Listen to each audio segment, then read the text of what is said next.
Ya, baik. Jadi hari ini kita mau belajar bersama tentang apa itu terapi sel. Nah, mungkin kita kalau berpikir terapi sel itu pasti sesuatu yang harus disuntikkan, kemudian biayanya mahal gitu ya. Mungkin kalau yang kita pikirkan, yang kita ketahui mungkin ada stem cell ya, lalu ada dendritic cell. Kemudian untuk yang cancer misalnya eh, menggunakan antibodi monoklonal. Nah, itu adalah beberapa contoh dari terapi sel. Jadi, terapi sel itu bisa dalam bentuk sel, ya. Ada juga yang berupa komponen sel atau produk dari sel. Nah, eh, dalam sejarahnya, sebetulnya terapi sel ini sudah diketahui sejak lama, ya. Ini sekitar abad ke berapa ini berarti 19 ya, yaitu pada tahun 1899 di mana ada yang bernama Charles Edward Brown Sequard, di mana beliau ini adalah seorang ilmuwan pioner dalam terapi hormon. Nah, pada saat itu beliau menggunakan ekstrak dari testis binatang untuk mencegah penuaan gitu ya pada manusia. Jadi yang beliau gunakan bukan sel manusia ya kan, tapi sel binatang yaitu terutama komponen dari testisnya ya. Jadi binatang yang jantan ya. Nah, lalu baru pada tahun 1950 mulai diperkenalkan eh, sel manusia untuk sel terapi yaitu pada transplantasi sumsum tulang. Ya, jadi transplantasi sumsum tulang itu adalah salah satu bentuk dari terapi sel yang pertama kali dikenal oleh manusia. Nah, sebelum kita lebih dalam mempelajari terapi sel, kita harus tahu dulu apa itu sel, ya. Nah, sel, terutama sel mamalia, seperti kita manusia ini kan mamalia ya. Sel itu adalah bagian terkecil dari unit kehidupan kita, ya, di mana terdiri atas inti sel, ya, lalu membran, lalu ada organel sel, dan juga sitoplasma. Nah, setiap sel mempunyai fungsi yang berbeda-beda, ya, tergantung di mana organ itu hidup, ya, di mana sistem organ itu berada dan eh, apa namanya lingkungannya. Nah, ini adalah beberapa level organisasi di dalam tubuh kita ya. Jadi kalau kita mengenal DNA, DNA itu adalah informasi genetik yang disimpan di dalam terutama inti sel ya. Dulu pernah kita bahas tentang DNA ya. Jadi ada di dalam inti sel, kemudian ada di dalam mitokondria. Walaupun 99% berada di dalam inti sel. Nah, lalu selain DNA, sel itu sendiri. Nah, sel ini adalah bagian terkecil dari unit kehidupan di dalam tubuh kita, ya. Nah, lalu sel ini dia akan bergabung, ya, membentuk eh, satu fungsional unit, ya. Satu fungsional unit itu misalnya pembuluh darah, gitu ya, dan itu disebut jaringan, ya. Nah, lalu jaringan-jaringan ini membentuk organ, ya. Jadi kumpulan dari jaringan itu membentuk fungsional unit yang disebut organ. Contohnya paru-paru, hati, jantung, otak, ya, kulit, ya. Dan semua organ ini membentuk sistem organ yang akhirnya membentuk yang namanya organisme dan membentuk kita sebagai manusia, gitu ya. Nah, ini kita membicarakan salah satu bagian yang menyusun tubuh kita yaitu sel ya. Nah, padahal kita juga punya ya bagian yang lain ya yang ternyata DNA-nya lebih banyak dari diri kita yaitu mikrobiom ya. Nah, sel terapi itu merupakan salah satu jenis dari yang namanya advanced terapi medicinal product, ya, disingkat ATMP, ya. Nah, advanced therapy medicinal product itu ada berbagai macam, ya. Pertama, sel terapi produk, yaitu yang meliputi seluruh sel manusia, baik yang normal atau dimodifikasi, yang ditujukan untuk meningkatkan misalnya fungsi atau sistem imun ya pada manusia yang mengalami kekurangan atau mengalami penurunan sistem imun misalnya ya. Lalu gen terapi produk. Gen terapi produk ini adalah pemberian eh, materi genetik baik itu yang normal maupun yang dimodifikasi biasanya dalam bentuk DNA kepada pasien-pasien yang mempunyai eh, kekurangan ya materi genetik atau yang mengalami kerusakan genetik lah gitu ya. Nah, lalu yang ketiga adalah engineer engineered tissue product.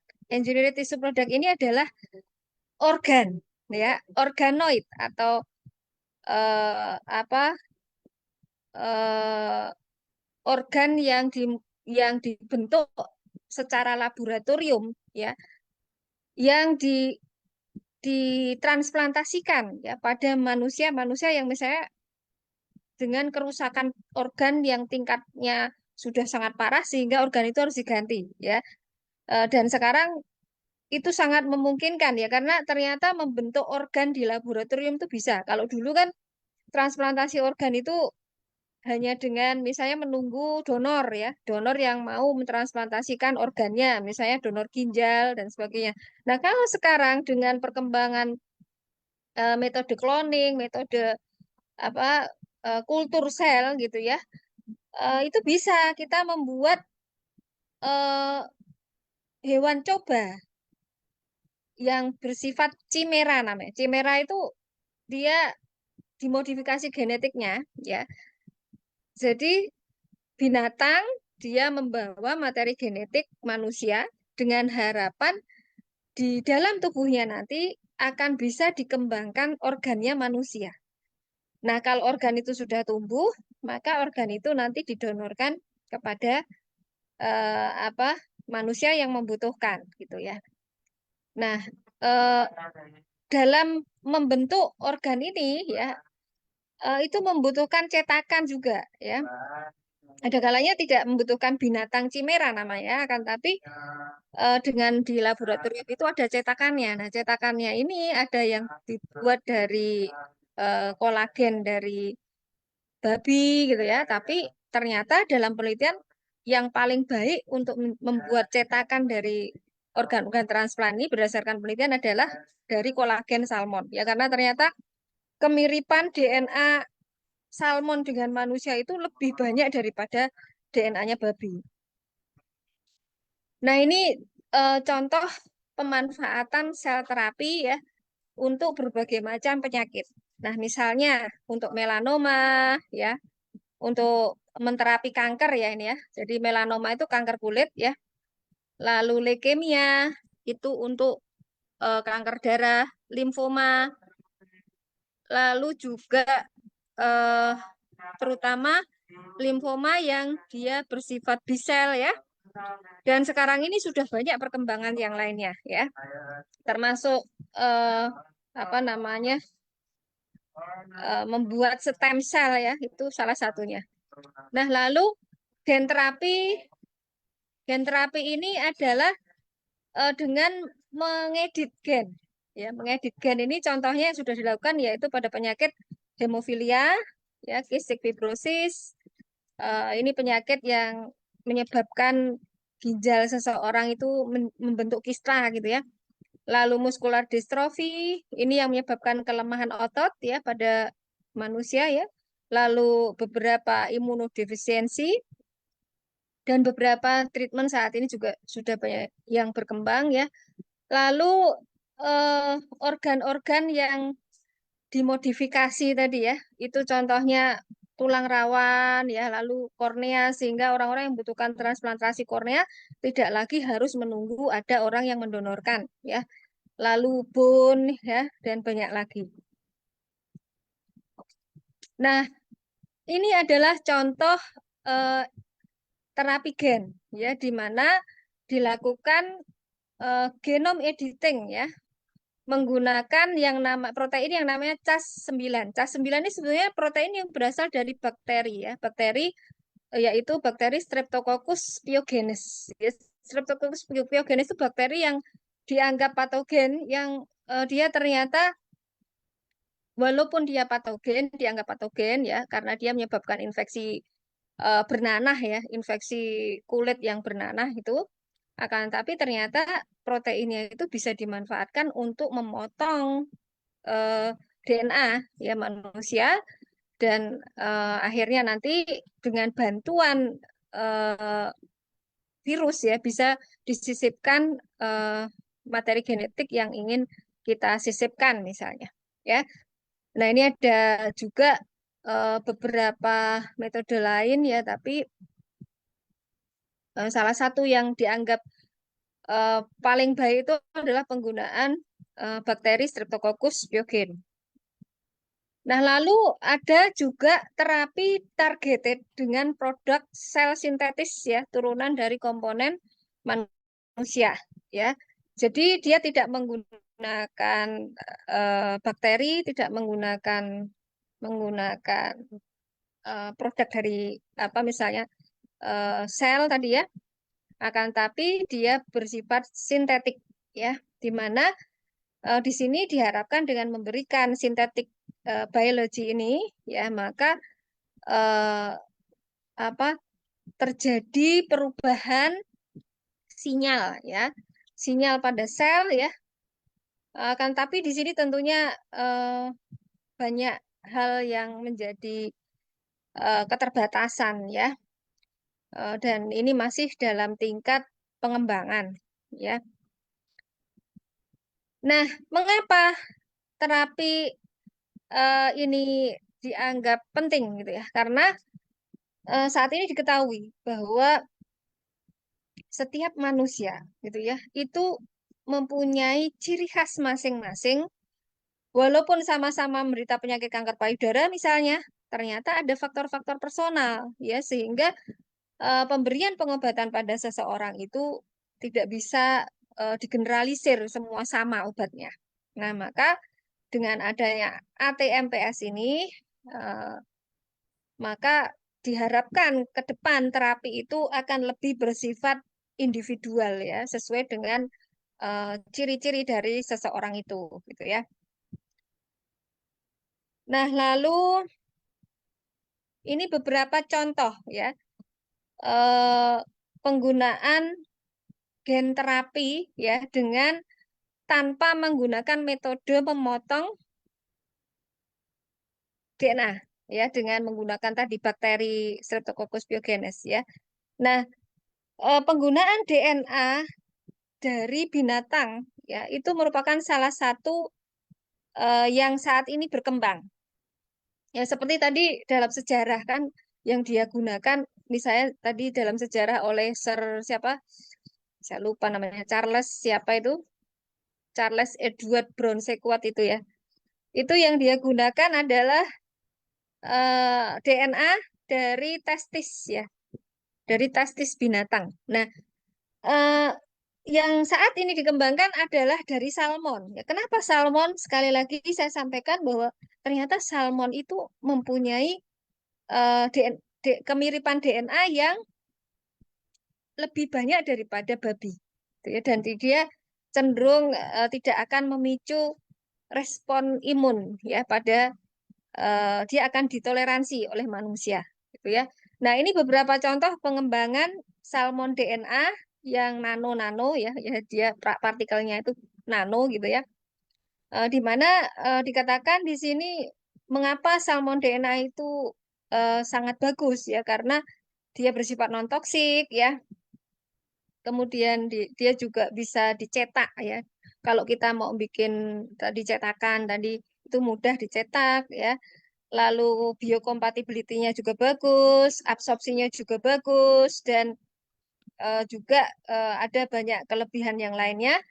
Nah, pemberiannya ternyata dalam riset itu ada beberapa macam cara. Ya, kalau selama ini kan kebanyakan terapi sel itu diberikan intravena, ya.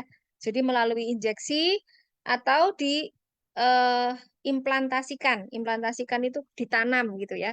Nah, ini adalah salah satu contoh penggunaan salmon DNA dengan metode yang namanya microneedle. Ya, microneedle itu dia hanya di lapisan kulit yang paling atas. Ya, tidak diinjeksikan ke dalam pembuluh darah, tapi dia ditaruh dengan jarum-jarum kecil yang hanya eh, kedalamannya itu tidak melebihi dari stratum corneum namanya. Jadi kulit itu kan ada berapa lapisan ya, 5 lapisan. Ini adalah jarum yang hanya mengenai lapisan teratas yang disebut stratum corneum.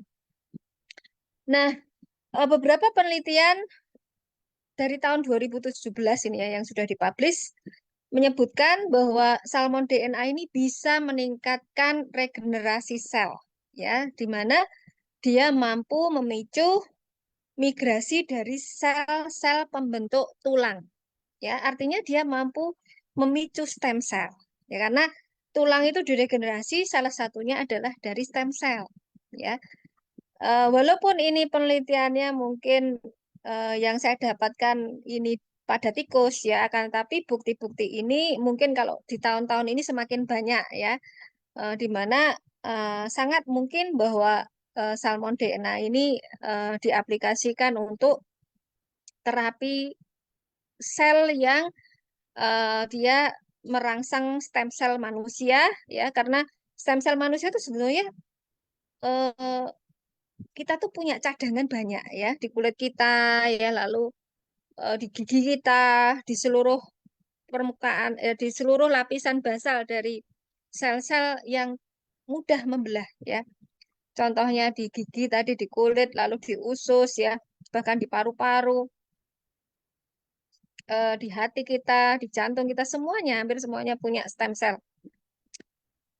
Nah, ini juga contoh penggunaan eh, DNA dari salmon ya, yang disebut polideoksiribonukleat ya, di mana dia menggunakan fragmen-fragmen DNA yang mempunyai ukuran 50 sampai 1.500 kilodalton ya, dan diekstraksi dari testis ya, dari testis dari salmon jantan ya, di mana hasil penelitian membuktikan bahwa fragmen DNA dari salmon jantan ini dia mempunyai beberapa efek ya. Contohnya di sini adalah antiinflamasi ya, lalu anti osteoporosis, anti ulcer. Ini kalau misalnya kita punya ulkus atau luka pada lambung ya, tukak lambung, tukak pada usus ya. Lalu untuk penyembuhan luka, untuk mencegah kerusakan jaringan, untuk regenerasi tulang, untuk mencegah kematian tulang, dan juga yang disebut anti melanogenesis ini pada kulit ya, dan anti allodynia. Nah, ini terutama disebutkan untuk kesehatan kulit. Nah, lalu eh, apakah DNA salmon ini kalau diberikan per oral juga akan memberikan manfaat? Ternyata bukti penelitian membuktikan bisa. Ya, contohnya ini adalah penelitian yang dilakukan oleh ilmuwan-ilmuwan dari Korea. Ya, ini kita bisa lihat nih dari Universitas Ulsan University College of Medicine, lalu dari rumah sakit ya, dari rumah sakitnya, kemudian dari Korea Institute of Science and Technology. Ini ada beberapa rumah sakit ya, jadi tidak hanya satu rumah sakit dan tidak hanya satu research center, di mana penggunaan salmon DNA secara peroral ya ternyata pada tikus mampu menstimulasi penyembuhan dari radang sendi karena penuaan sendi ya, osteoartritis ya. Jadi tidak hanya untuk kulit ya, ternyata di sini untuk osteoartritis dan diberikan selama kalau tidak salah di sini 6 bulan ya pada tikus itu. Nah, ini contoh penelitian-penelitian lain yang menggunakan DNA salmon dari tikus, DNA salmon dari salmon jantan ya.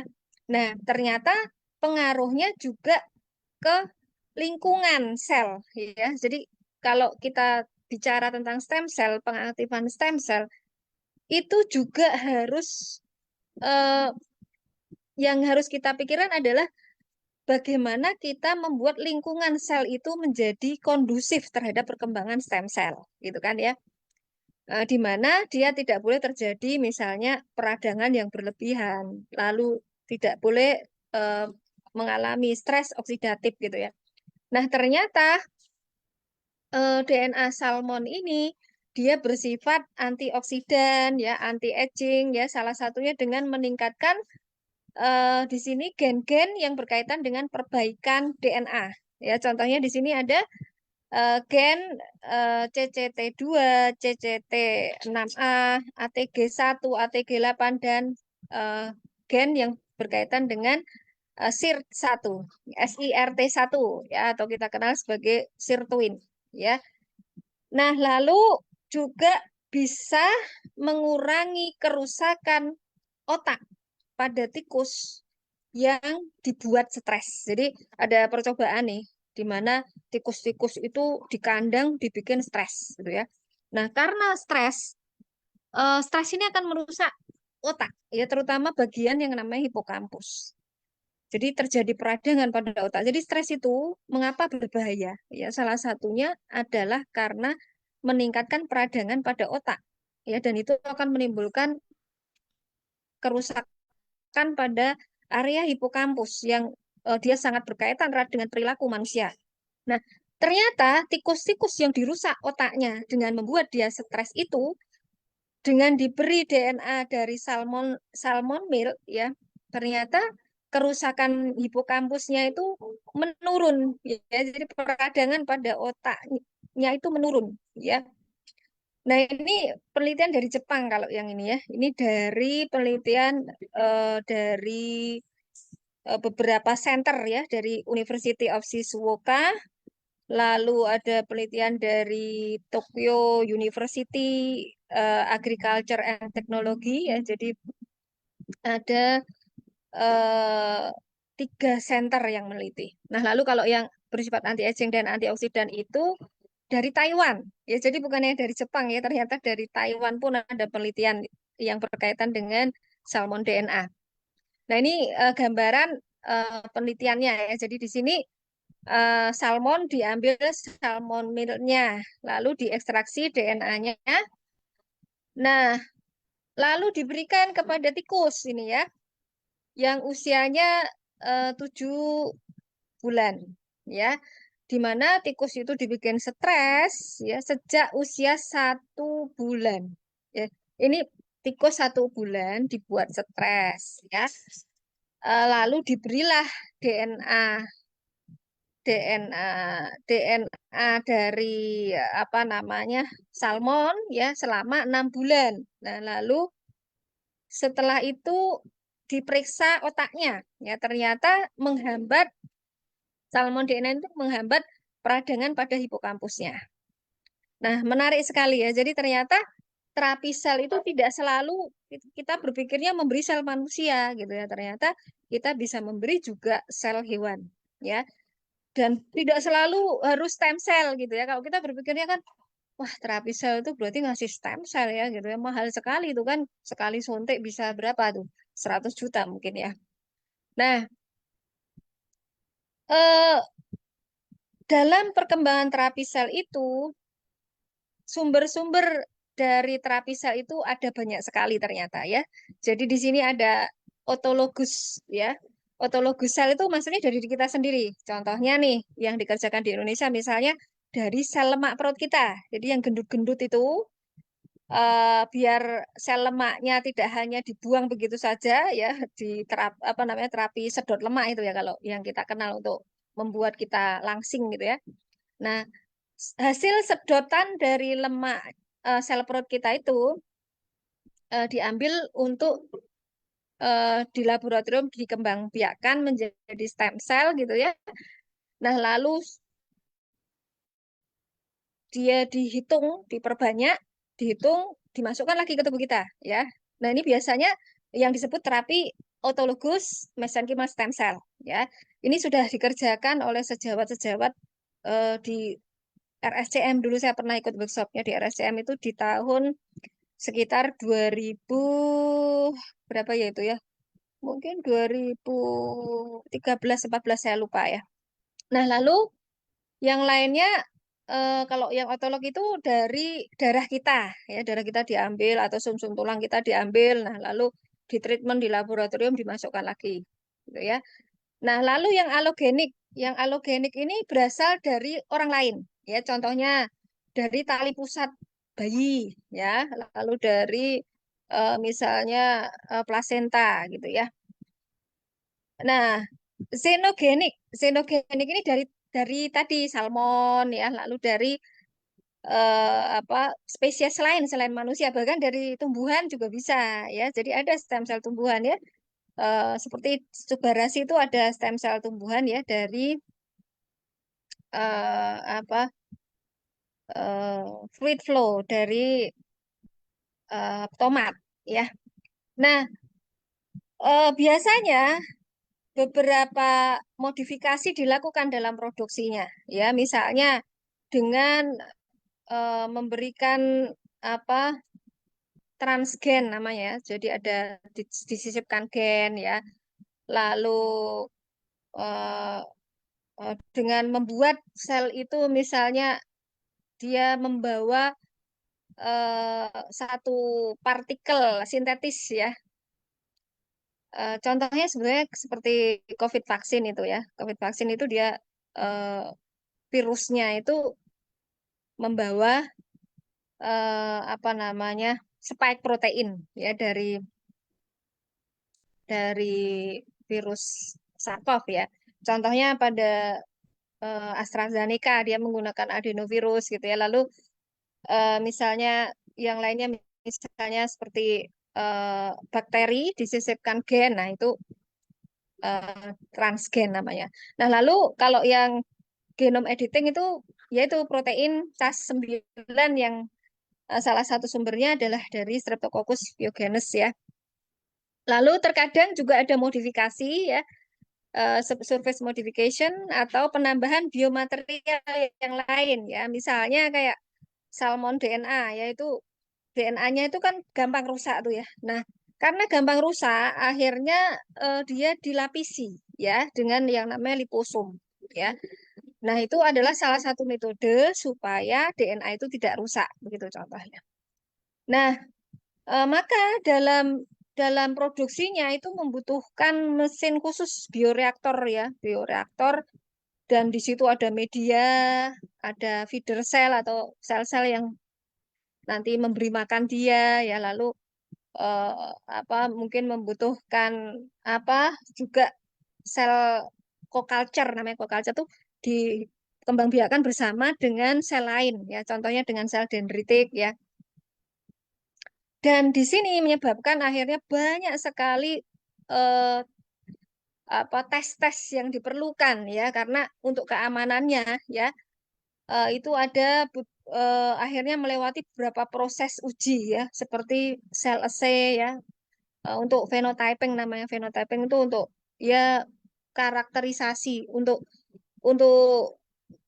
mengetahui ini sebenarnya selnya itu eh, mempunyai komponen apa saja dia mampu memproduksi sinyal apa saja gitu ya dan ini sangat mahal ya makanya kenapa kenapa jadinya mahal ya gitu ya karena prosesnya ini memang benar-benar rumit ya setelah sel assay nanti ada analytical assay ya jadi ada tidak komponen-komponen non sel ya terutama kontaminan ya lalu temperaturnya juga tentunya di sini membutuhkan temperatur tertentu ya lalu dalam pengemasannya ya bagaimana menjaga supaya tidak mengalami kerusakan kemudian dalam aplikasi klinisnya ya, bagaimana waktu dan kapan administrasinya itu kan juga membutuhkan riset. Ya, makanya kenapa semua produk-produk terapi sel itu biasanya mahal. Nah, eh, yang menjadi tantangan ya dalam terapi sel itu ya, yang pertama uji keamanan ya, terutama kalau itu dari stem cell ya, kita harus hati-hati sekali, terutama kalau dia alogenik ya, alogenik misalnya dari tali pusat. Ya, kita harus benar-benar yakin bahwa itu aman ya, karena nanti akan saya jelaskan ya, dari tali pusat itu ada beberapa jenis stem cell di mana eh, tidak semua stem cell itu aman ya. Kemudian donornya ini juga sangat bervariasi karena tentunya lingkungan dari stem cell donor itu akan mempengaruhi kualitas stem cell ya, karena walaupun dia stem cell itu bisa mengalami penuaan. Ya, maka kalau kita ingin menggunakan yang alogenik, kita harus yakin bahwa orang yang mendonorkan stem cell itu sehat-sehat saja kan gitu. Nah, maka kenapa kok eh, yang sudah di disetujui dan mendapatkan izin edar rata-rata adalah stem cell yang otolog ya, bukan yang alo ya. Nah, lalu eh, selain itu ya, dalam modifikasi itu juga banyak tantangannya ya. Jadi eh, terutama apakah modifikasi ini akan berfungsi ya baik ya gitu ya. Lalu bagaimana efisiensinya? Lalu apakah dia akan eh, ditoleransi atau justru akan menimbulkan respon imun yang merugikan kita? Nanti bisa bisa efeknya seperti penolakan transplantasi organ gitu ya. Kalau misalnya ternyata dalam modifikasi itu akhirnya malah dikenali sebagai asing misalnya ya. Nah, lalu dalam produk produksi di pabrik gitu ya, memerlukan uji banyak sekali dari mulai preklinik sampai klinik ya. Preklinik dimulai dari uji di sel ya, jadi di tingkat in vitro namanya, tingkat sel, lalu di tingkat in vivo pada hewan coba, dan in vivo di tingkat hewan coba ini juga membutuhkan uji yang bertingkat ya. Pertama misalnya uji toksisitas atau safety ya, lalu baru uji efektivitas begitu ya. Nah, lalu dia harus masuk ke fase klinik. Uji klinik pada manusia pun ada uji klinik fase 1 sampai 4 gitu ya. Jadi lama sekali harusnya, dan tentu membutuhkan biaya yang sangat besar. Dan antara eh, satu satu vial stem cell itu juga harus bersifat reproducible ya. Jadi dia walaupun diproduksi berkali-kali itu tapi konsistensinya itu terjaga gitu ya. Nah, lalu juga harus memenuhi eh, good manufacturing product ya. Nah, jadi di sini testingnya juga salah satu challenge-nya ya. Jadi ada uji potensi, ada sterilitasnya, ya, lalu ada viabilitasnya, lalu uji purity atau identity. Nah, ini makanya stem cell itu harus hati-hati sekali kita ya. Kemudian kalau itu sel hidup, tentu juga membutuhkan logistik dan storage yang benar-benar terjaga stabilitas eh, listriknya ya, kelistrikannya dan suhunya. Nah, lalu pada clinical application yang menjadi tantangan adalah membutuhkan monitoring yang lama, terutama untuk efek safety-nya. Ya, karena kalau kita bicara misalnya efek tumorigenesis itu bisa puluhan tahun, ya. Apakah itu dimonitor sampai puluhan tahun, gitu ya? Nah, lalu safety ya dan durability dari respon. Nah, ini contoh-contoh terapi sel yang eh, sudah dilakukan uji ya, di mana di sini ada yang otologus itu contohnya adalah hematopoietic stem cell ini dari darah, lalu T cell ya, eh, di mana keuntungan kalau kita menggunakan hematopoietic stem cell dan T cell karena dia otolog ya, maka dia tidak akan memicu sistem imun ya, maka tidak membutuhkan eh, terapi imunosupresi namanya. Jadi kalau kalau kita mendapatkan transplantasi organ, terapi sel ya, kalau dia bukan berasal dari diri kita, itu bisa ditolak ya, bisa menimbulkan reaksi seperti autoimun ya. Nah, kalau kalau ini dari diri kita kan dia tidak akan ditolak.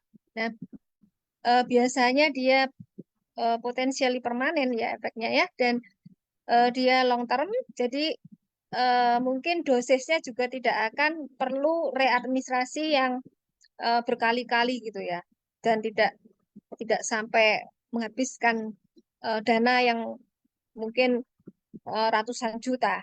Nah, berbeda dengan alogenik ya, alogenik itu dari orang lain ya.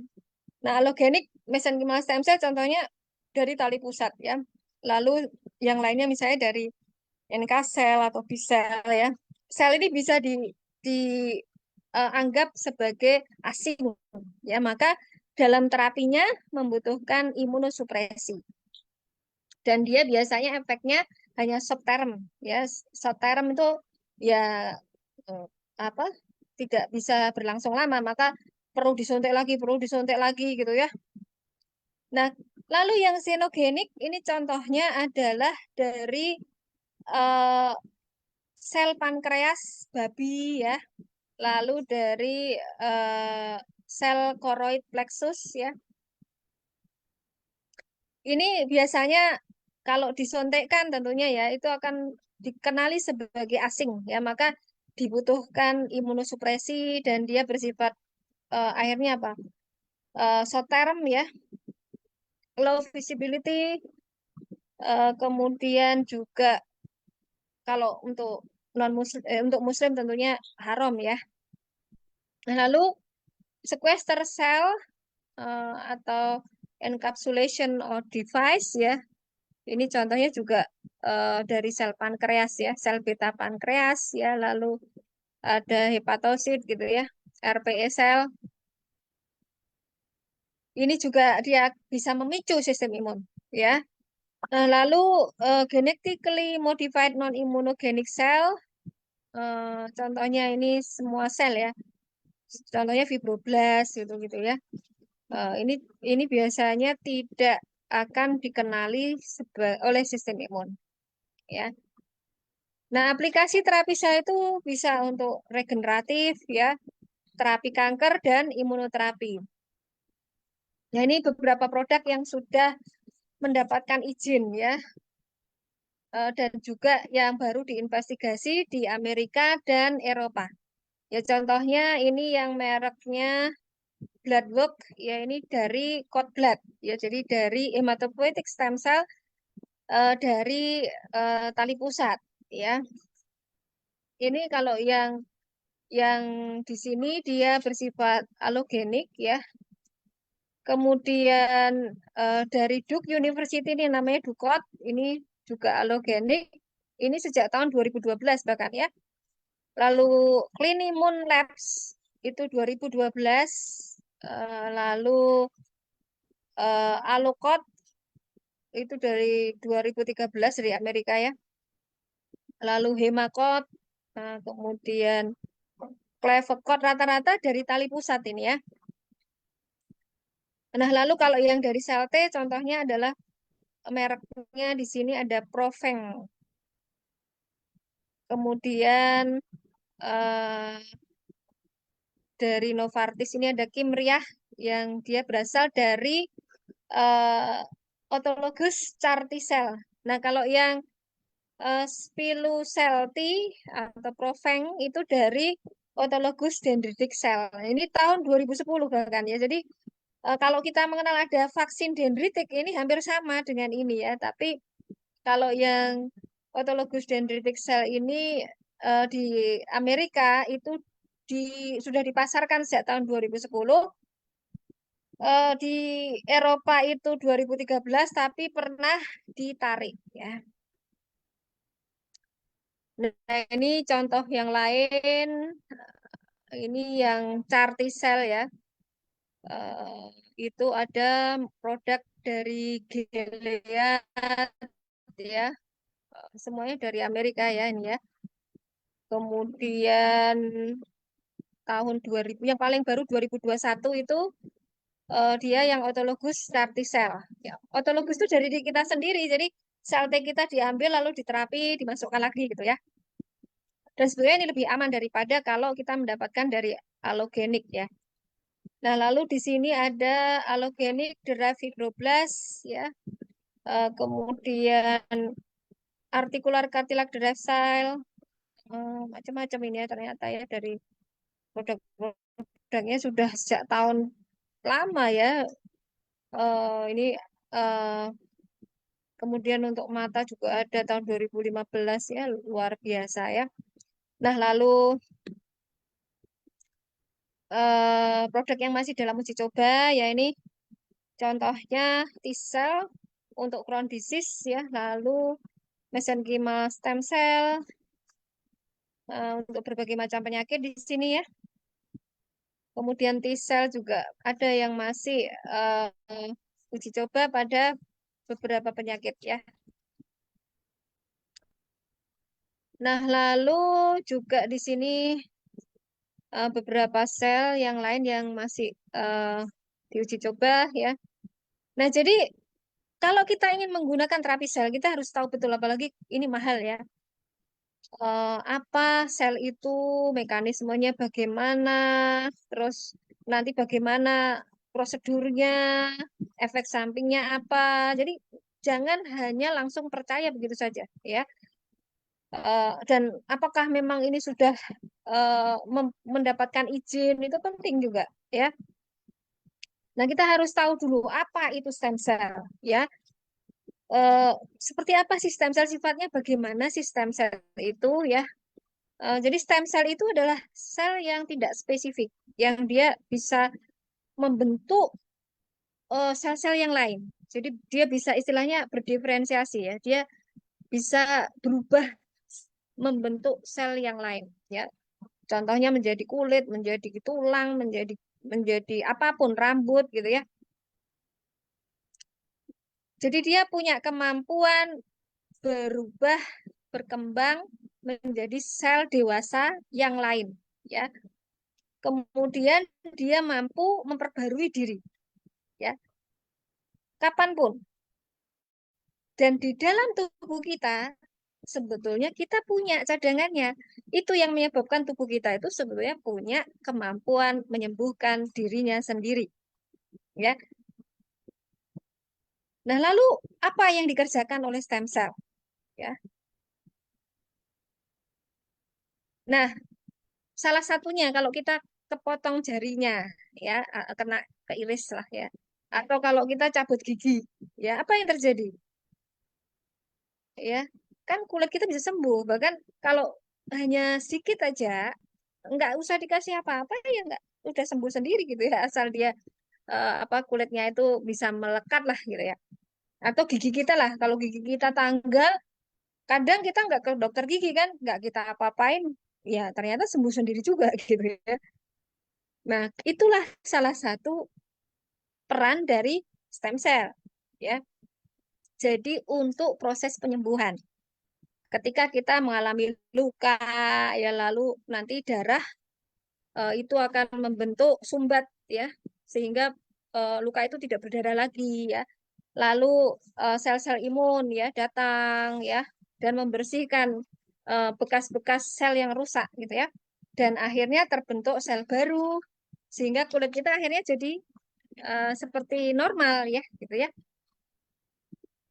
Nah, jadi stem cell itu dia mampu memperbarui diri, lalu dia bisa membentuk sel yang lain, ya, membentuk sel darah, membentuk apa sel platelet atau trombosit itu ya, kemudian membentuk sel-sel darah putih, ya.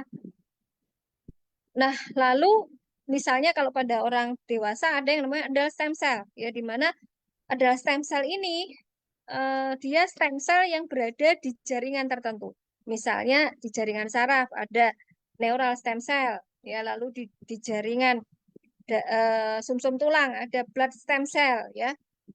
Lalu di kulit kita mungkin ya, kemudian di usus kita, di semua jaringan kita itu ada, ya. Dan adult stem cell atau stem cell dewasa ini mempunyai peran penting dalam menjaga keseimbangan antara kerusakan dan perbaikan sel kita yang disebut homeostasis, ya.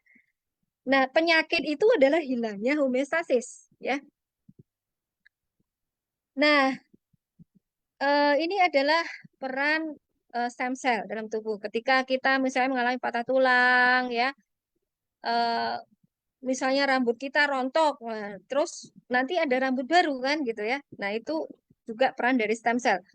Lalu kalau ada serangan jantung, ya, tubuh kita tuh sebenarnya kalau jantung mengalami kematian, ya, kalau karena ada stem cell ini bisa memperbarui, ya.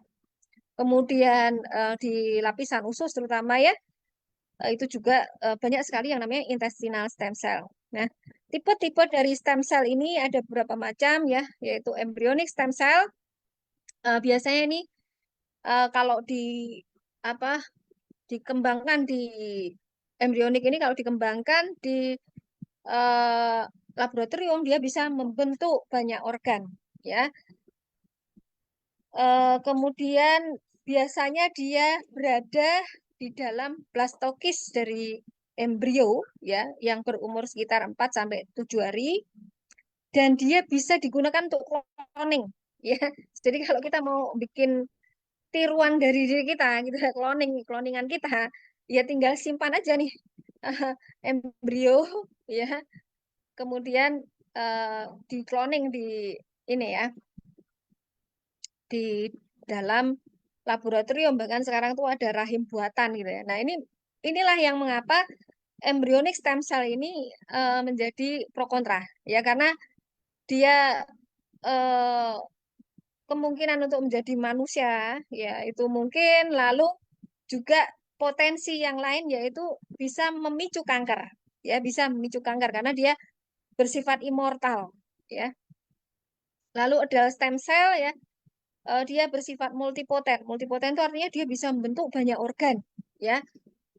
Eh, Penting dalam penyembuhan luka, ya, melakukan maintenance pada populasi sel kita, dan juga memperbarui sel kita, di mana adalah stem cell ini dipengaruhi sekali oleh yang namanya stem cell niche, yaitu lingkungan dari stem cell, ya, yang dibentuk oleh sel-sel yang lain, ya, lalu oleh metabolit-metabolit dari tubuh kita, ya, lalu juga oleh misalnya kayak eh, apa kelistrikan dan ion-ion dalam tubuh kita, gitu ya.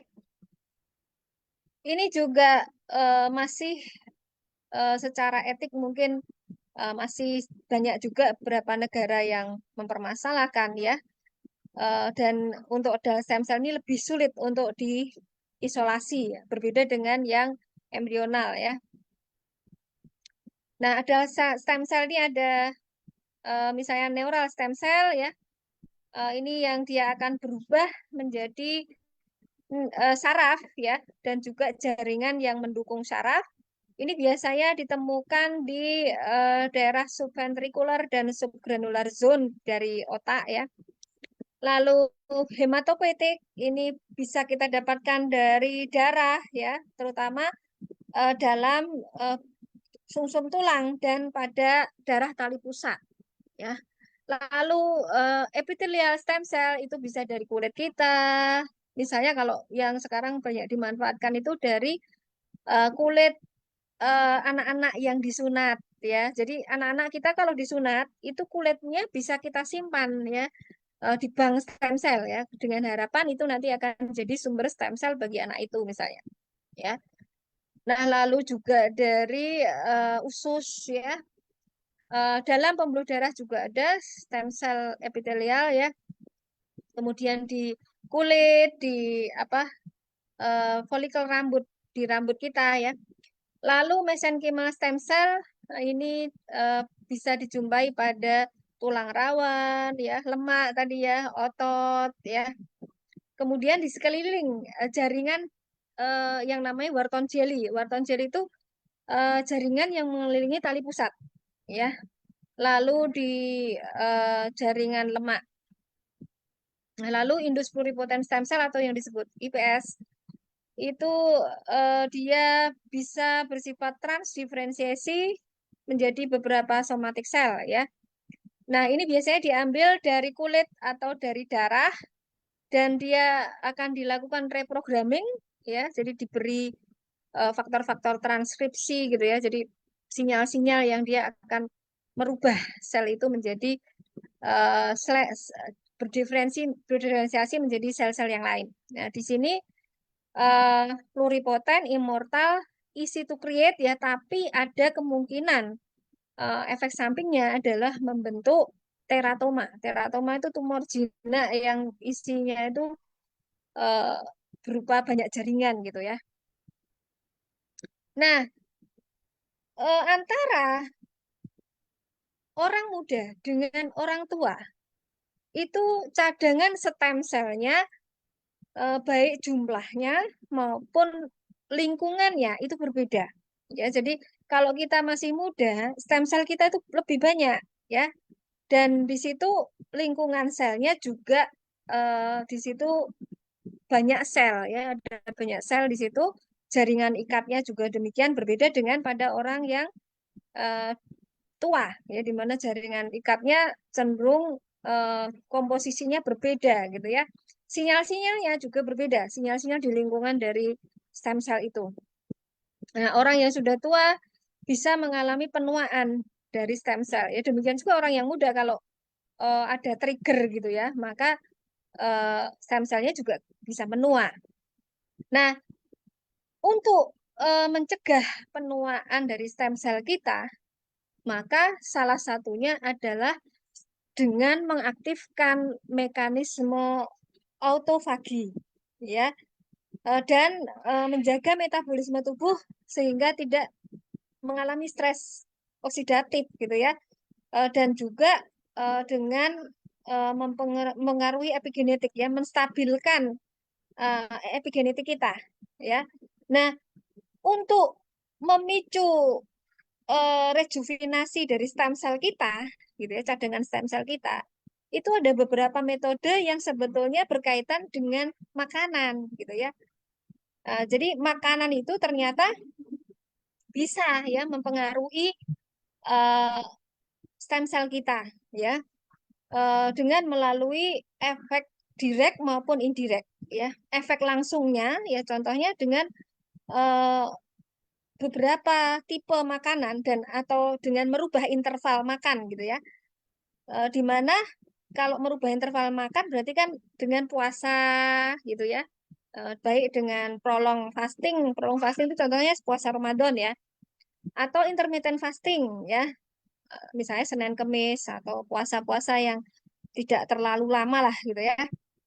Lalu juga bisa dengan merubah komposisi makanan ya, misalnya eh, diet yang menyerupai fasting, namanya fasting eh, fasting mimicking diet ya. Fasting mimicking diet itu dia biasanya bersifat eh, low karbohidrat ya, high protein and high fat ya. Karena dengan begitu maka eh, di situ akan eh, tubuh kita itu lingkungannya akan kaya dengan keton ya. Nah, lalu juga dengan pemberian amino asid ya, yang dia amino asid yang bersifat nano ya, peptida peptida nukleopeptida gitu ya, seperti misalnya DNA salmon itu sebenarnya termasuk dalam amino asid ya.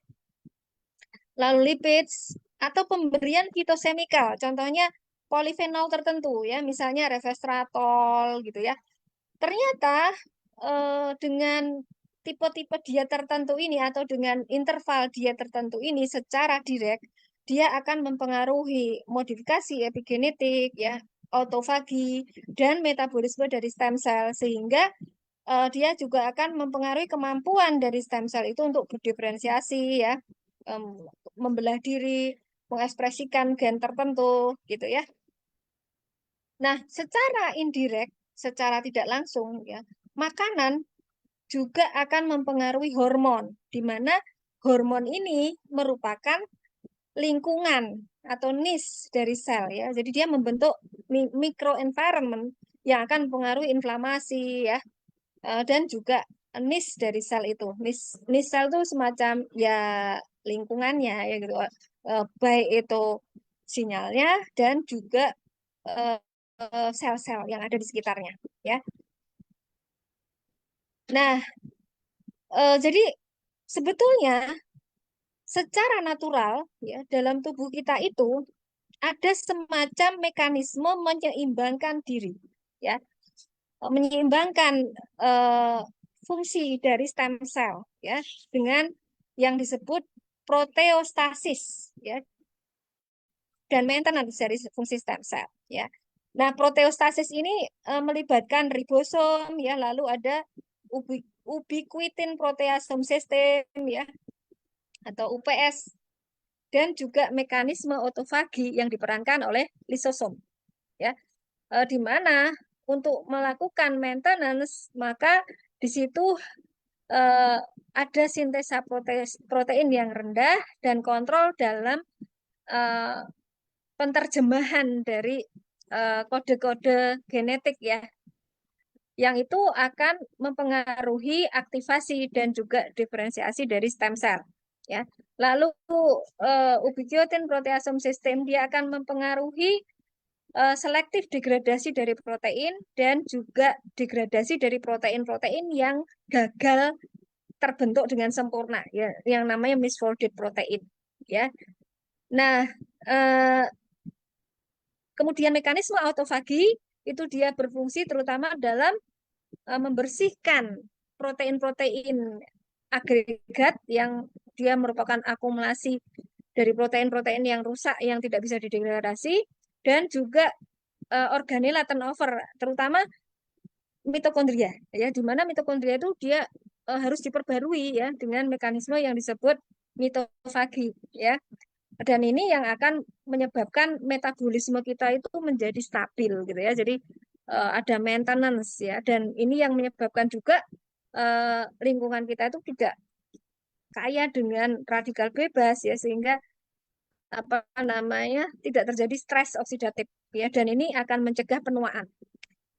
Nah, eh, kemudian untuk metabolisme stem cell dan juga fungsinya itu ternyata harus ada dietary input ya, eh, komponen-komponen dari makanan yang ini akan menjaga fungsi organel, kemudian eh, enzim ya, rate limiting enzim ya, produksi enzim, lalu metabolit intrinsik dan ekstrinsik, di mana juga dipengaruhi juga oleh kemampuan sel mengabsorpsi ya. Jadi dan kemampuan metabolit ini diabsorpsi oleh sel ya, nutrient availability.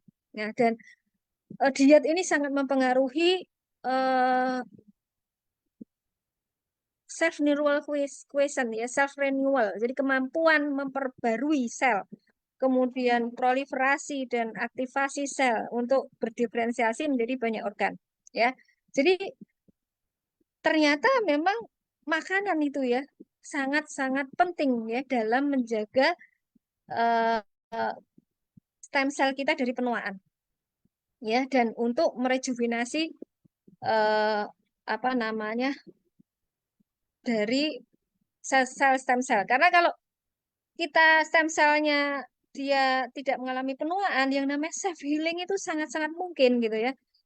Eh, dan ternyata kan tidak perlu kita sebenarnya mengaktifkan stem cell itu dengan menggunakan teknologi advance yang harganya mahal kalau seperti ini ya. Nah, ini contoh bagaimana cara rejuvenasi dari stem cell menggunakan berbagai metode diet ya. Yang bersifat ekstrinsik contohnya adalah dengan kalori restriction ya, di mana kalori restriction ini akan mempengaruhi banyak sinyal ya. Di sini ada daftarnya ini ya. Lalu penggunaan puasa ya, puasa ya, lalu eh, food mimicking diet apa fasting mimicking diet. Jadi diet yang dirancang khusus kalau diet itu dimakan oleh kita itu menyerupai kondisi kalau kita puasa. Ya, ini biasanya diberikan pada orang-orang yang nggak bisa puasa gitu ya. Nah, lalu penggunaan komponen-komponen makanan ya. Contohnya rapamisin ya, resveratrol, kurkumin ya, di mana secara ekstrinsik dia akan mempengaruhi beberapa sinyal ini ya. Nah, lalu penggunaan beberapa eh, enzim ya.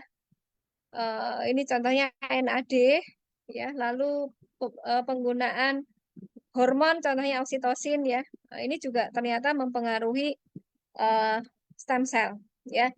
Lalu sel intrinsik ya. Ini contohnya pengaruhnya terhadap beberapa sinyal ini ya. Jadi baik itu puasa, kemudian penggunaan berapa komponen makanan ini ya, di mana eh, dampaknya misalnya kalau puasa ini pada hematopoietic stem cell ya, mesenkimal enggak, neural stem cell ya, kemudian kalau puasa yang lain enggak, hanya ini dan ini nih yang sudah diteliti ya. Nah lalu kalau kalori restriction misalnya ya, kemudian beberapa makanan misalnya resveratrol, komponen makanan nih ya, ini polifenol dari anggur biasanya, ini bisa mempengaruhi eh, dari stem cell intestinal ya, dari usus ya. Lalu resveratrol juga mempengaruhi neural stem cell, kemudian yang lain di sini muscular stem cell ini ya. Jadi dia meningkatkan salah satunya protein atau ekspresi gen yaitu gen SRIT1 ya. Nah, ini yang lainnya contohnya penggunaan eh, kalori restriction ya. Kemudian kurkumin ini juga ya. Kurkumin, lalu ada di sini metformin ya. Metformin itu obat diabetes ya. Kemudian rapamisin. Nah, ini manfaat puasa untuk regenerasi sel ya. Jadi pada kondisi eh, tubuh itu terlalu banyak metabolit makanan ya. Ini akan terjadi penghambatan dari mekanisme autofagi. Nah,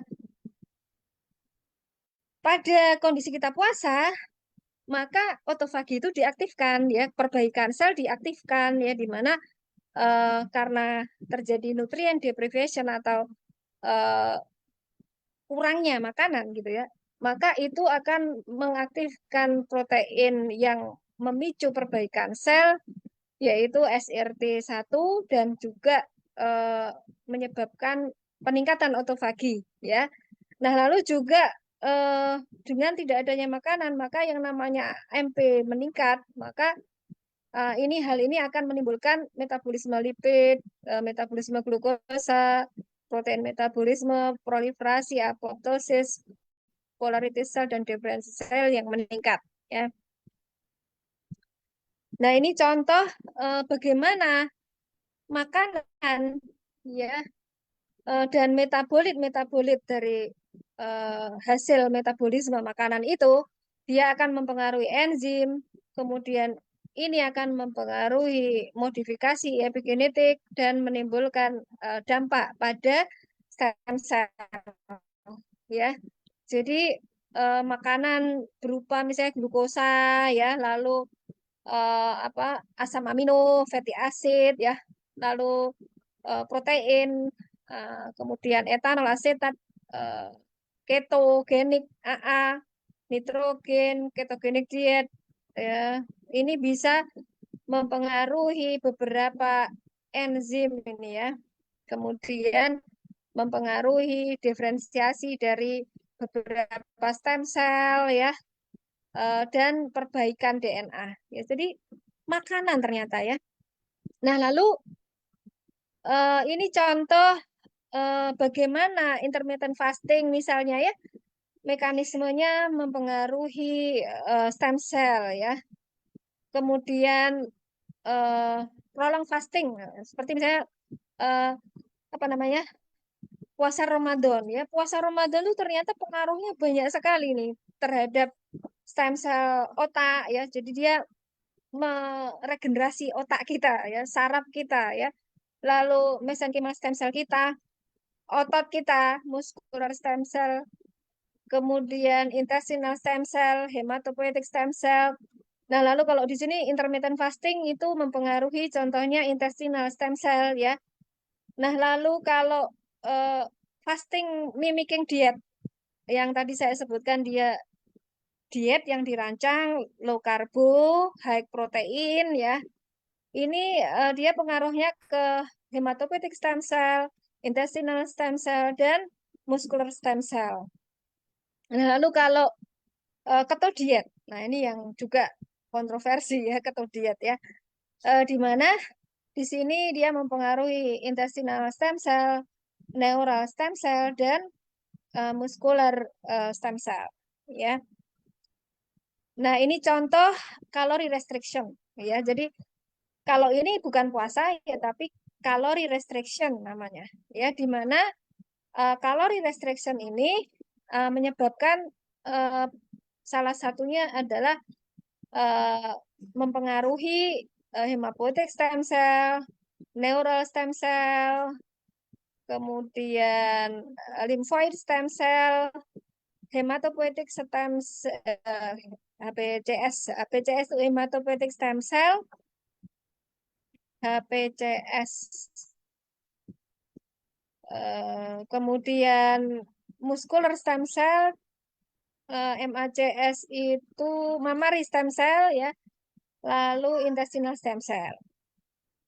Nah, ini gambaran juga bahwa ternyata untuk eh, mempengaruhi stem cell itu membutuhkan apa namanya peranan bakteri ya. Maka kenapa sih eh, perlu dilakukan kombinasi antara probiotik ya dengan nanopeptida dan polifenol gitu ya, karena ternyata eh, gut microbiota itu akan mempengaruhi mikrobial metabolit dan itu akan mempengaruhi sinyal-sinyal di dalam usus terutama ya, dan juga produk-produk metabolit bakteri ya seperti butirat ya, kemudian bile acid, vitamin D ya, laktat ya, dan pengaruh sinyal contohnya PRR ini ya.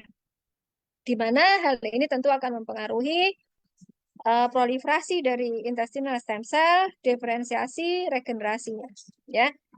Nah, maka itulah mengapa probiotik itu juga harus kita pertimbangkan ya. Jadi pemberian probiotik itu juga bisa memicu regenerasi dari intestinal stem cell. Nah, karena eh, saat ini banyak sekali produk stem cell, maka kita tuh harus peduli gitu ya. Dan pasar untuk stem cell itu sekarang meningkat pesat ya. Di sini semakin meningkat pada dari 2018 sampai 2029 tuh kemungkinan akan sangat pesat sekali peningkatannya. Dan kita harus tahu juga tentang beberapa pilihan stem cell terapis yang sekarang sudah dikembangkan untuk berbagai macam penyakit ini ya. Ada Alzheimer, kebutaan, cancer bahkan, kemudian heart attack, diabetes, vascular graft. Dan kita harus tahu ya kalau stem cell yang ada di pasaran tuh aman tidak ya, dan bagaimana sih pengembangannya supaya kita tahu titik-titik ketidakamanannya tuh di mana. Kemudian kalau muslim ya halal haramnya tuh di mana ya. Nah, jadi untuk terapi sel itu eh, dalam dalam pemberiannya itu ada banyak proses. Yang pertama, kita harus mengisolasi sel. Ya, jadi sel itu akan diisolasi dari mana? Dari sumbernya. Ya, tergantung tadi sumbernya dari apa. Apakah dari tali pusat ya, atau dari sumsum tulang, atau dari lemak tadi ya. Nah, lalu sel itu harus dipisah-pisahkan. Ya, karena kan tubuh kita itu selnya banyak. Ya, ada nisnya, ada apa namanya lingkungan selnya ya, di mana selnya ada sel darah, ada sel imun ya kan, Nah, maka sel ini harus diseleksi, ya. Nah, ini juga titik kritisnya karena ini yang menentukan nanti ada kontaminasi atau tidak, ya. Karena kontaminasi tentunya akan berbahaya, apalagi eh, kontaminasi oleh virus, ya. Nah, lalu setelah diisolasi dan sudah diseleksi dengan benar tidak ada kontaminasi, maka sel itu akan dikembangbiakkan, ya. Kembangbiakkan sampai konsentrasi sel tertentu, ya, sampai misalnya 20.000 sel gitu, ya. Nah, di dalam laboratorium, ya, dalam laboratorium, nah lalu sel itu akan dianalisis. Jadi sudah dikembangkan, dianalisis dulu, ya, dikarakterisasi. Karakterisasi itu dia akan dilihat ini apakah benar ini misalnya sel mesenkimal, ya, nanti dia akan diberi antibodi macam-macam untuk dikenali, oh ini memang benar ini eh, sel mesenkimal gitu, ya. Nah, di sini ada quality controlnya, ya. Nah, kalau sudah karakterisasi ini sudah selesai, nanti masih harus, oh kalau ini mesenchymal stem cell kan dia harus berdiferensiasi menjadi berbagai macam. Nah, jadi ujinya tuh macam-macam, ya. Ujinya bukan hanya uji eh, apakah ini benar-benar sel mesenchymal, tapi apakah dia mampu berkembang menjadi sel lain yang kita inginkan. Lalu apakah dia nanti mampu hidup, ya, kalau kita suntikkan. Nah, itu juga ujinya banyak, ya. Nah, baru setelah itu diberikan ke dalam tubuh pasien itu, ya. Nah, setelah diberikan ini juga ada monitoring, ya. Jadi harus dimonitor nih, apakah benar dia mampu hidup, apakah dia berdiferensiasi benar menjadi misalnya kalau kita ingin osteoartritis jadi, ya, menyembuhkan eh, sendinya, apakah dia benar bisa berubah menjadi sel-sel yang membentuk sendi misalnya, ya. Lalu apakah dia mampu menuju ke lokasi tempat itu karena kan penyuntikannya melalui intravena, melalui pembuluh darah, ya. Nah, lalu yang CAR-T tadi, ya, sel terapi menggunakan sel T. Nah, ini metodenya sel T dari seseorang, ya, itu diambil, ya, dari pasien itu akan diambil. Nah, lalu di dalam laboratorium sel T ini akan dimodifikasi genetiknya, ya. Jadi dengan menggunakan bantuan virus atau non virus, ya, dimasukkan gen, ya, ke dalam sel T ini, ya. Jadi bisa dengan apa komponen makanan juga bisa, ya, salah satunya fukoidan itu, ya, atau dengan bakteri, ya. Nah, lalu sesudah itu T sel ini dia akan di kayak diadu, ya, diadu dengan tumor karena ini biasanya untuk membunuh tumor, ya, untuk orang-orang yang sakit kanker. Di laboratoriumnya dia akan diadu dengan sel kanker, apakah benar dia akan membunuh sel kanker itu. Baru kalau terbukti dia benar-benar bisa mampu membunuh, maka dia akan dimasukkan lagi, ya, ke dalam tubuh orang-orang yang membutuhkan terapi kanker dengan sel T ini, ya. Nah, lalu yang lainnya eh, adalah dengan DNA, ya, dengan pemberian DNA seperti misalnya salmon DNA, ya. Nah, untuk produksi DNA salmon ini contohnya, ya, bukan hanya DNA salmon, ya, DNA yang lain juga bisa, ya. Maka harus dilakukan fermentasi. Ya, ini dia dengan high density fermentation, ya. Lalu sesudah itu eh, dia harus di recovery plasmidnya. Nah, lalu ada purifikasi harus dimurnikan. Lalu baru diformulasi, ya, dengan misalnya menambahkan apa yang ingin tambahkan. Misalnya kalau kita mau nambah polifenol tumbuhan gitu, ya, maka dia ditambahkan itu, ya. Kalau kita mau melakukan lipolisasi, ya, ini jadi nanti dia akan dilapisi oleh liposom misalnya, ya, untuk membuat dia stabil dan tidak mengalami kerusakan. Nah, ini seperti DNA salmon tuh produksinya seperti ini, ya. Nah, kalau yang organ tadi, ya, engineered tissue process ini dia modelnya begini. Jadi sel diisolasi, lalu dia dikembangbiakkan, eh, sampai terbentuk dua dimensi. Nah, lalu ada cetakannya nih ya. Cetakan ini kalau beberapa penelitian tuh menggunakan kolagen dari salmon ya. Tapi yang paling murah ya menggunakan kolagen dari babi ya. Maka kalau seorang muslim kita harus yakin kalau kita mau dapat transplantasi organ dari engineered tissue process, kita harus tahu ini kolagen yang dibuat untuk cetakan ini apa. Apakah dari babi ataukah dari sapi ataukah dari misalnya ikan salmon ya, karena kalau yang paling bagus itu yang dengan ikan salmon ya, karena dia DNA-nya sangat mirip ya, kemiripannya lebih banyak. Nah, ini contohnya kalau sudah terbentuk nanti eh, apa membentuk organ ya.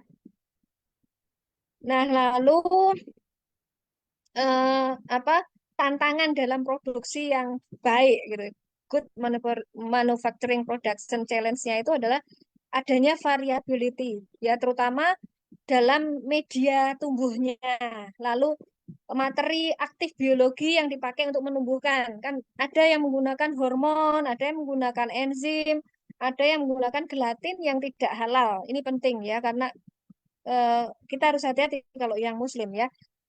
Karena penggunaan yang haram untuk pengobatan stem cell itu bisa dikatakan nggak ada kedaruratan. Ya, nggak ada kedaruratan. Karena untuk memastikan apakah stem cell berhasil menolong kita itu juga tidak bisa dipastikan gitu ya. Nah, lalu eh, kemudian kontaminasi ini juga harus hati-hati. Lalu poor supply chain ya. Kemudian kontrol pada kontaminasi virus. Ini juga kita harus perhatikan apakah benar-benar bebas dari virus, apakah virusnya inaktif atau tidak.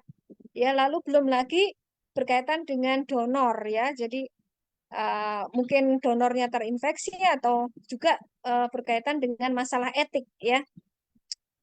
Nah, jadi dalam karakterisasi pun ya itu juga ada tantangannya, karena identity, purity, potensi ini harus diuji. Lalu bioactivity, kemudian efek jangka panjang ini tumorigenicity ini kan jangka panjang ya, mungkin 20 tahun ini harus diikuti. Lalu genetic stability, assay, ya bioassay.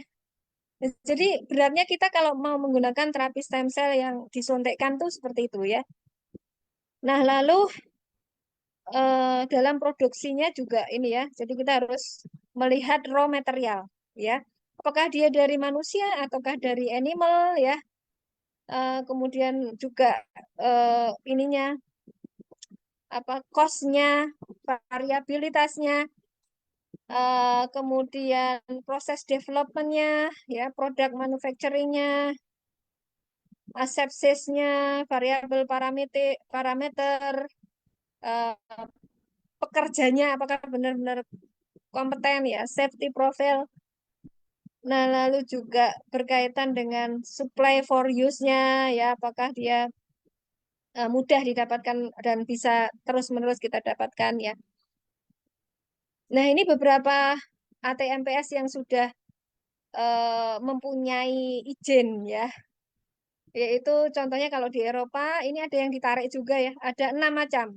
Yang pertama gen terapi satu ya, lalu tiga engineered tissue, jadi transplant organ yang sudah diproduksi oleh mereka ya, lalu dua sel terapi, lalu aplikasinya ada sekitar 165 aplikasi untuk ATMP categorization, dan juga monoklonal antibody ini ada 14. Ya, kalau di Amerika ini ada 11 sel terapi, satu gen terapi, kemudian dari cord blood itu ada 6, ya. Yang overlap itu di Europe itu ada 2 macam, ya. Nah, mungkin itu yang bisa saya sampaikan. Barangkali mau ada pertanyaan. Ini silakan.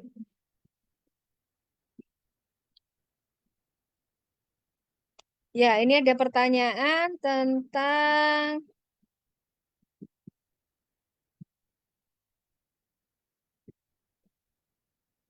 selamat sore, dokter, dari Bu Ayu ya. Mana ya? Bu Ayu. Ada kasus pasien jantung mengalami heart plaque. Apakah bisa diterapi dengan AFC, dok? Ya, jadi kalau kita melihat tadi ya, bahwa untuk mengaktifkan stem cell kita sendiri, ya, untuk menyehatkan pembuluh darah dan jantung, kan tadi stem cell itu ada di dalam pembuluh darah, jantung, kemudian di berbagai organ ya. Kalau kalau dia kerusakan jantung itu pembuluh darahnya itu yang kena ya. Itu bisa menggunakan DNA salmon dan dikombinasikan dengan probiotik dan polifenol. Ya kan kita pendekatannya makanan kan tadi ya. Ya jadi menggunakan polifenol ya, kemudian menggunakan apa namanya? Juga DNA salmon ya. Jadi ya insya Allah bisa ya. Nah lalu ada pertanyaan lagi, anak autis ya. Anak autis itu yang terkena itu hipokampus Bu. Dan biasanya anak autis itu dia mengalami brain inflammation. Tadi sudah saya sampaikan kan ada penelitian yang menyebutkan bahwa DNA salmon per oral itu bisa mengurangi peradangan pada otak tikus yang mengalami stres. Ya, berarti bisa. Nah, Nola, Bu Nola bertanya tentang osteoartritis. Nah, osteoartritis ini juga tadi kan ada ujinya juga tadi. Jadi dengan per oral, dengan DNA salmon saja bisa, apalagi kalau ditambahi dengan yang lainnya ya karena kalau yang kita tahu sukusi aja itu kan kombinasi ya. Jadi ada resveratrol, ada eh, apa lagi ya? Ada komponen dari eh, bawang putih ya, bawang hitam ya, lalu kiwi dan lain-lain ya.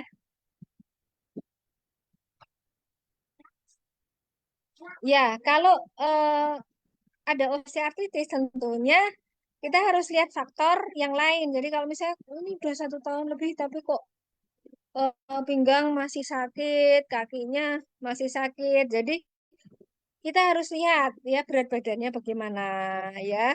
Jadi osteoartritis itu yang berat kalau berat badan tidak dikendalikan ya karena dengan adanya beban tubuh karena berat badan yang tidak dikendalikan tentunya itu ibarat menggarami samudra ya mau diaktifkan stem cell-nya gimana wong setiap kali ini apa jalan ibaratnya baru mau diperbaiki dia sudah rusak lagi kok gitu ya jadi berat badan harus dikendalikan. Nah lalu ada fisioterapi dan juga ini latihan ergonomi ya. Latihan ergonomi artinya bagaimana kita melakukan sesuatu gerakan itu mengkondisikan agar tumpuan beban kita itu tidak pada lutut saja gitu loh. Ya, mungkin perlu didesain kamar mandinya harus bagaimana. Mungkin harus pakai tongkat, mungkin juga harus ditambah dengan fisioterapi. Ya, karena tidak bisa hanya kita menggunakan satu modalitas ini ya. Dan apalagi dia kan mekanismenya hanya melalui eh, ini menstimulasi eh, niche dari stem cell ya, memperbaiki niche dari stem cell ya karena dia mengurangi peradangan, mengurangi radang dan juga merangsang stem cell gitu loh. Nah, kalau kalau tadi sudah tua kan cadangan stem cellnya aja mungkin juga sudah mengalami penuaan. Yang kedua, kalau dia kita perbaiki hanya perbaikan eh, tubuhnya tapi ternyata lifestyle dan dietnya dia tidak diperbaiki dan berat badannya akhirnya tidak berkurang, yaitu tentunya seperti yang saya sampaikan tadi seperti menggarami lautan, gitu ya. Nah, bagaimana dengan orang yang kedua ginjalnya rusak? Ya, eh, kalau melihat mekanismenya memperbaiki eh, stem cell tentu membantu ya kan, tapi kita harus lihat ada tidak faktor lain yang menyebabkan akhirnya kita terpapar oleh zat toksik terus-menerus. Nah, maka paparan terhadap zat toksik ini kita harus hilangkan. Ya, perlu dilakukan detoksifikasi tentunya ya. Metode detoksifikasi bisa dengan berbagai macam cara ya, dengan misalnya sauna, sehingga kita berkeringat ya, kemudian dengan bekam ya, kemudian dengan apa namanya eh, menjaga agar kita tidak terpapar oleh zat-zat yang toksik ya. Cancer ya, cancer tadi kalau kita melihat DNA salmon ternyata punya efek antioksidan, kemudian dia bersifat memicu apoptosis ya. Tadi kan sudah saya sebutkan ya macam-macam. Nah, itu berarti ya kemungkinan bisa membantu ya. Kelebihan dari produk terapi stem cell yang lain ya. Nah, produk kita ini merangsang stem cell kita sendiri di dalam tubuh kita. Tidak perlu stem cell kita dikeluarkan. Maka biayanya lebih murah kan gitu. Yang kedua, dia memperbaiki nisnya. Kalau stem cell yang dari luar diinjeksikan, dia tidak memperbaiki nisnya. Ya, dia itu seperti mie instan ya, kita ya saat kita makan mie instan kan rasanya enak, kemudian eh, apa kenyang gitu kan ya, kenyang gitu. Tapi kalau ini ya nanti pengen makan itu lagi gitu ya. Efeknya itu tidak akhirnya tidak apa long term ya kalau stem cell yang injeksi itu ya. Tapi kalau kita mengaktifkan stem cell itu dalam diri kita sendiri tanpa harus dikeluarkan di lab, biayanya lebih murah dan yang menarik di sini karena yang kita gunakan ini adalah eh, DNA dan juga kombinasi dari probiotik dan juga polifenol tumbuhan, dia memperbaiki lingkungan dari stem cell kita gitu ya. Kemudian ada yang komplain karena bahasa Inggris. Ya, karena saya tuh punya cita-cita semua seminar saya ini nanti mau saya terjemahkan menjadi bahasa Inggris ya.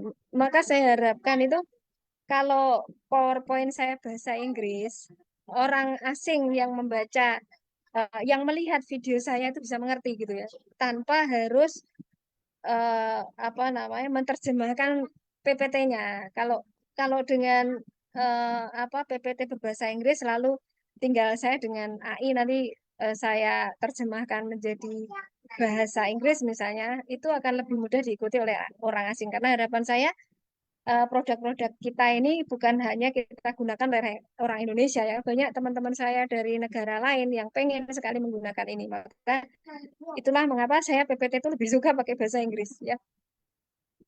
Nah, lalu eh, ada yang bertanya untuk fistula, ya, fistula perianal. Nah, ini tetap kita harus bersihkan Ibu di apa area fistula itu harus dilakukan tindakan namanya istilahnya debridement ya. Jadi tindakan bedah untuk membersihkan fistula. Eh, nah, dengan diharapkan dengan dibersihkan seperti itu, kalau kita tambahi dengan produk-produk kita, maka penyembuhannya akan membaik. Gitu ya. Jadi tetap secara anatomisnya itu harus diperbaiki, Ibu ya. Jadi kalau ada gangguan anatomis. Gimana caranya memasukkan produk AFC untuk pasien yang tidak sadar? Bisa diberikan melalui sonde, ya. Jadi pada saat misalnya dia mendapatkan makanan eh, apa melalui NGT namanya ya, nasogastric tube kan, kalau orang tidak sadar tuh biasanya dia dipasangi selang ya dari hidung sampai ke lambung ya untuk memasukkan makanan cair. Nah, kita bisa minta agar produk kita ini dimasukkan melalui itu ya bersama dengan makanan cairnya. Dan karena ini makanan ya tentu saja sebenarnya tidak ada efek berbahaya ya karena yang kita gunakan kan ini sebenarnya hanya peptida ya.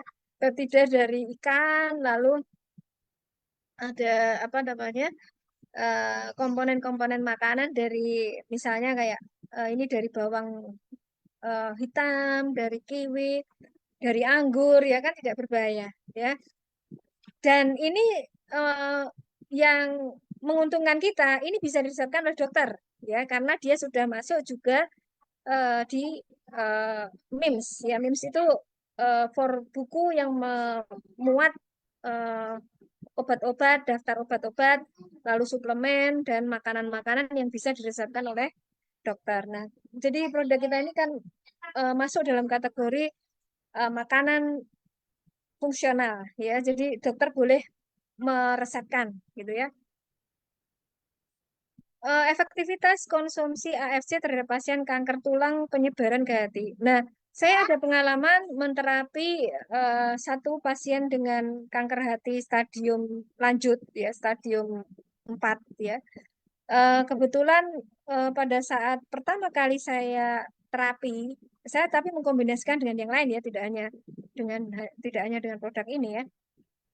Eh, Contohnya dengan kombinasi dengan terapi gelombang radio. Nah, saat itu saya melihat dari CT scan-nya, dari CT scan namanya, ya. CT scan yang eh, apa benar-benar irisannya itu sangat-sangat detail gitu ya, dari kepala sampai seluruh tubuh. Nah itu eh, masanya itu ukurannya sangat besar ya, dia batasnya tidak tegas, ukurannya 17 kali 20 kali 12 cm. Dan dia sudah ada penyebaran ke pembuluh darah ke limpa, ada pembesaran limpa, kemudian sudah mendesak ke pankreas, ke ginjal, dan ke kandung empedu, sehingga kandung empedunya itu membesar gitu.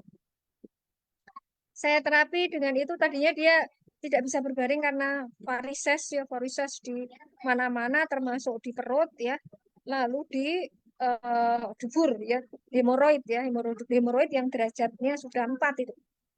Sehingga dia nggak bisa berbaring terlentang. Nah, saya beri itu alhamdulillah 1 minggu dia dia membaik ya, bahkan 3 hari itu sudah bisa tidur terlentang.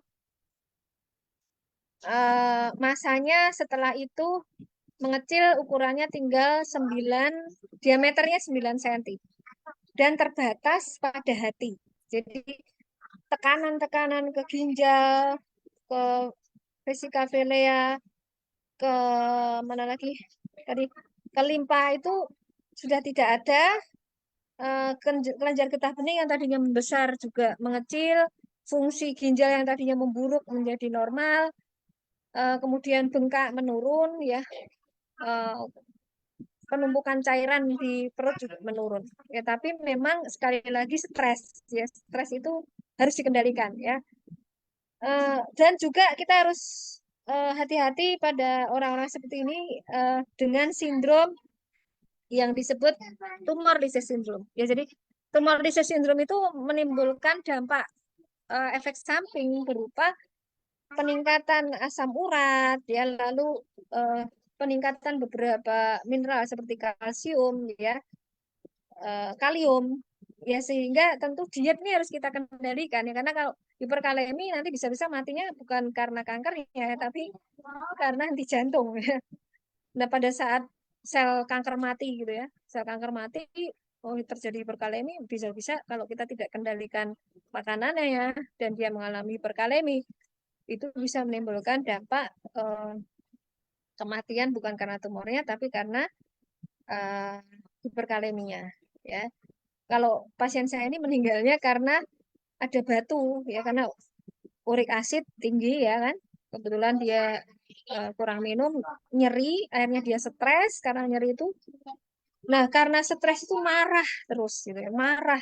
Dia tidak bisa mengendalikan emosi. Marah, dia marah yang sangat sampai pokoknya sama istri sampai ini ya. Akhirnya meninggalnya karena ini pecahnya pembuluh darah karena marah tadi ya.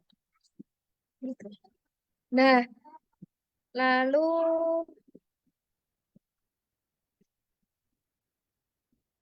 ada yang bertanya tentang asma, jantung bengkak, pasien kemo, dan ibu yang lain. Boleh ya, boleh diberikan ya. Terus pada tumor usus, apakah ada kaitannya BAB bercampur darah? BAB bercampur darah itu bisa karena tumornya ya. Karena kalau pada tumor usus itu kemungkinan ada luka ya pada dinding usus, dan apalagi kalau dia sudah eh, menjalar ya ke dinding dan melukai pembuluh darah. Kista ginjal, ya kista ginjal itu bisa dengan usus ya. Lalu pengapuran tulang, pengapuran tulang bisa dengan sukusi ya, dan subarasi dikombinasi lah. Karena apa namanya untuk apa perbaikan tulang itu mungkin subarasi ini juga sangat diperlukan. Ya. Ada yang bertanya tentang eh, Bu Esther nih. Bagaimana menangani keberatan handling objection tentang suba usus sebagai ultra processed food agar tidak salah bicara? Ya, memang dalam produksi nanopeptida itu membutuhkan pemanasan tinggi. Tapi kan di sini kalau suatu pabrik sudah mempunyai GMP, eh, di situ kan ujinya tadi macam-macam, ya. Apalagi sudah mendapatkan paten ya. Biasanya paten itu kan berdasarkan uji fungsi ya. Nah, kalau dari proses pemanasan itu ternyata nanopeptidanya itu masih berfungsi sesuai dengan apa yang dia klaimkan, berarti kan sebetulnya no problem ya. Tadi kan jurnal-jurnal penelitiannya sudah jelas tadi ya. Salmon DNA bahwa dia diberikan per oral saja dia mampu menstimulasi stem cell ya, membentuk memperbaiki osteoartritis ya, membentuk osteogenik ya, membentuk stem cellnya membentuk tulang ya. Lalu pada tikus yang stres tadi per oral ternyata dia tetap mampu mengurangi brain inflammation. Artinya walaupun prosesnya itu memang seperti itu ya karena memang itu sudah ini ya sudah bakunya untuk prosesnya seperti itu untuk ekstraksinya ya maka yang penting kan ada uji fungsinya gitu kan ya kalau uji fungsinya sudah meyakinkan ada patennya ya nggak bisa dibantah lagi kan gitu ya dan penelitiannya udah banyak kan gitu eh apakah subak usus bisa dipakai untuk menghilangkan silikon? Nah, ini yang berat ya. Silikon itu kan dia material yang mungkin sulit didegradasi oleh sel imun kita karena tubuh yang apa yang namanya sel imun itu kan yang berfungsi mendegradasi ya, makrofag terutama atau fagosit ya. Nah, subak usus itu kan dia pengaruhnya eh, ke sel itu ya. Padahal kalau ini jumlahnya besar ya tetap harus ada apa namanya debridement istilahnya ya. Jadi saran saya silikon itu di debridement dengan tindakan bedah. Nah, baru eh, diberikan sebuah usul. Nah, silikon ini penting ya, termasuk bukan hanya dalam pemakaiannya dalam bidang ini apa eh, bedah plastik dan dalam bidang ini istilahnya apa ya itu ya namanya apa itu yang untuk misalnya untuk tulang yang patah itu apa engravement namanya nah eh, dalam masak memasak kita juga harus hati-hati dengan silikon ya ada bukti yang menyebutkan bahwa silikon kalau dipanaskan ternyata juga tidak bagus ya jadi kalau kita mau bikin cake tuh kan sekarang banyak tuh cetakan kue dari silikon ya saya sempat sempat beli itu ya karena kalau kita pakai cetakan silikon itu ternyata kan gampang ya lepasnya gitu. Tapi ternyata saya membaca bukti bahwa silikon itu tidak bagus kalau dipanaskan ya. Maka kalau kita mau memilih materi untuk memasak itu alat-alat masak itu ya jangan pilih yang silikon ya. eh ada yang bertanya tentang kalium ya. Kalium itu bisa didapatkan dari makanan tinggi kalium ya, seperti misalnya jeruk ya, kelapa, air kelapa ya. Terus hepatitis kronis. Pada prinsipnya dalam banyak penelitian rata-rata terapi seperti ini itu diberikan pertama kali dengan dosis 2 kali sehari ya.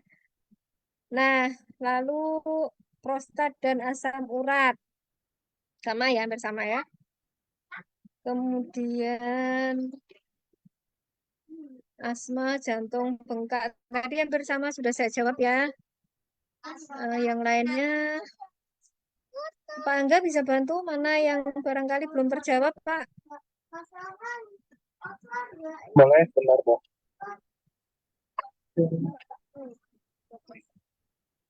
Oh, ini ada Bu Linda. Stem cell autologus misal diambil dari lemak. Apakah nantinya dikembangkan di lab untuk dijadikan stem cell sesuai target organ tertentu? Misalnya sakit pankreas, maka diinjeksikan stem cell yang dibiarkan langsung ke pankreas.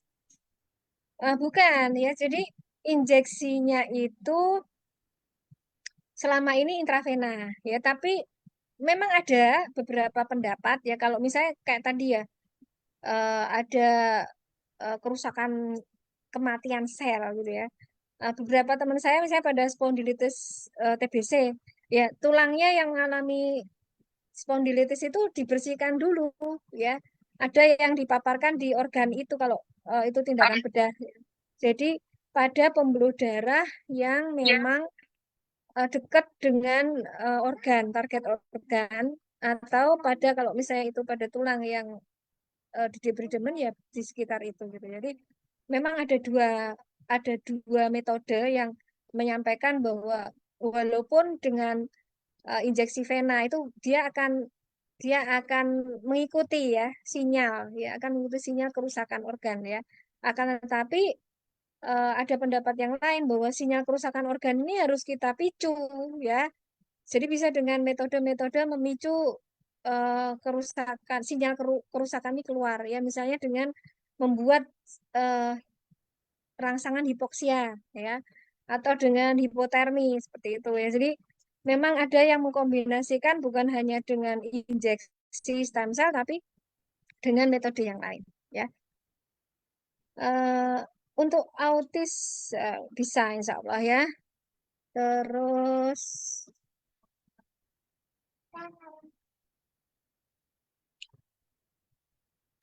mungkin itu tadi ya. Dok, ada yang tanya, tapi langsung ke saya. Ini untuk aritmia, bisa? Bagus nggak sih, Dok? Ya, bisa insya Allah. Aritmia itu kan juga karena mungkin ada ini ya, kematian sel jantung ya. Oke, oke. Itu fatal nggak sih, Dok, kalau aritmia? Itu saya sekalian tanya deh. Sebenarnya Ya, apakah kalau di-maintain, misalkan ya udah gitu aja kan? Maksudnya ada konsumsi takaran-takaran atau dosis-dosis tertentu dari obat, dari dokter, atau gimana? Ujung-ujungnya apa sih, Dok, kalau aritmia? ya aritmia itu bisa akhirnya henti jantung ya. Jadi em, jantungnya berhenti memompa darah. Hmm, Nah, itu oke. apa namanya harus hati-hati sekarang banyak kan kasus mati mendadak ya. Iya, Karena salah satunya yaitu karena peradangan pada jantung. Ya kalau kita lihat tadi kan salmon DNA sendiri penelitiannya itu dia bersifat antiinflamasi, ya dia anti radang. Nah maka untuk menjaga diri kita dari miokarditis, ya apalagi setelah pandemi ini ya, karena setiap orang kan semua mendapatkan vaksin ya, itu apalagi kalau yang mRNA vaksin ya kita harus hati-hati ya, karena banyak laporan yang menyebutkan kejadian miokarditis ya. Nah, itu salah satu menjaga dari efek samping miokarditis adalah dengan apa mengkonsumsi uh, usukusi ya, kemudian subarasi ya. oke. Oke, Dok, kayak kalau yang saya cari kayak udah nggak ada lagi sih, Dok. Ini Ya, terakhir cuman terima kasih Ibu Dokter untuk webinar hari ini. Salam sehat.